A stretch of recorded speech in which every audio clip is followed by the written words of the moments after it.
Hey PlayStation Universe, thanks for tuning in for more E3 2015 coverage. We're starting to get to the good stuff. Finally, we get to the late Wednesday night appointments where we are seeing virtual reality, Project Morpheus. We each saw a different game, so we're going to bring you a couple of these Morpheus videos. The first being Ernest saw PlayStation exclusive, of course, it's Morpheus, PlayStation exclusive Gorilla Cambridge RIGS, the multiplayer shooter. So before we get into the VR of it, let's just talk about RIGS as a game, as a genre. What is RIGS?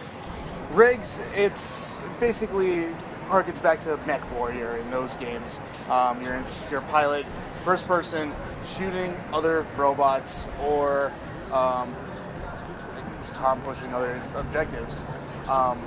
You've got a couple different mechs. Right now it's 4 different ones with, I think they said like 8 or 9 that are going to confirm these different mech classes. They've got different weights, weight, ability, size. So some mechs are more agile and smaller and able to get through certain areas. Other ones are going to have more health, armor, etc.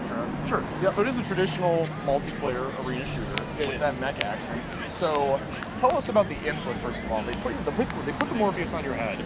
Are you playing with move controllers, physical controllers, something else? What's going on? You're playing with just the normal DualShock 4 controllers. But the thing here is that controlling where you're aiming and your view is done with your head. And so in order to target, you're going to have to look around. Right. Yeah. So then you're kind of, is it a combination of both? Are you twisting with the right analog stick, but then extra control like this? You know, kind of how does the aiming picture sort of come together? So the left analog stick is still used. That one, you do your forward, backward, side step, strafing. And then you've got your triggers, both of them fire off the weapons since the mechs are dual wielding. Right. And then the face buttons, 3 of the face buttons are for your abilities, which you switch between. And so all camera control is done with the headset? It is all with the headset. So you hit a limit and then you can kind of start to turn around a little bit? Exactly. You're going to hit a limit and then it's just going to continue turning if you're saying turn all the way to the right.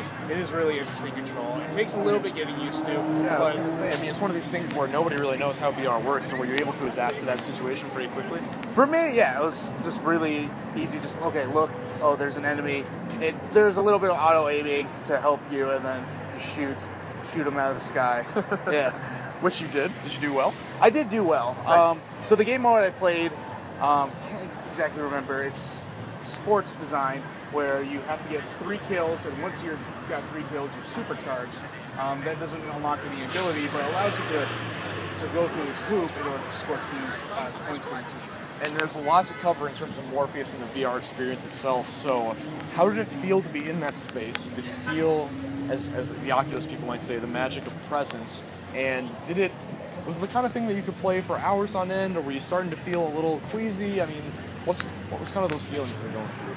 It definitely felt like something that I could just continue playing, and that's the thing about that I have concerns over with some of the VR experiences is they seem to be sort of one-shots where you can go through, it's fun to experience it once, but there's not a whole lot of replayability because you're doing a lot of going through the same motions. Meanwhile, with this being a multiplayer shooter, you have a lot of variety with the game modes and against the people that you're playing.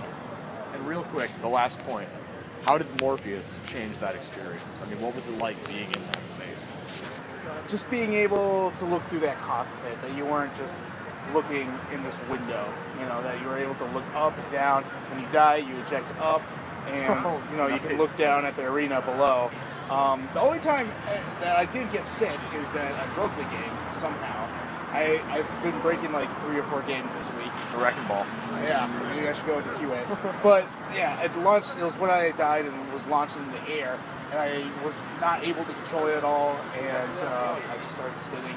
And I was getting to a little bit close to the queasy point where, yeah, luckily the tech came over and he pulled it off of my head. Yeah, and I was that wasn't natural. So yeah, and I think those experiences are going to come around as we still are in the early stages of Morpheus development. So we'll have more for you to share with you guys for Project Morpheus and what we saw a bit here and played a bit here. So stay tuned to PSU for more E3 coverage. Thanks for watching.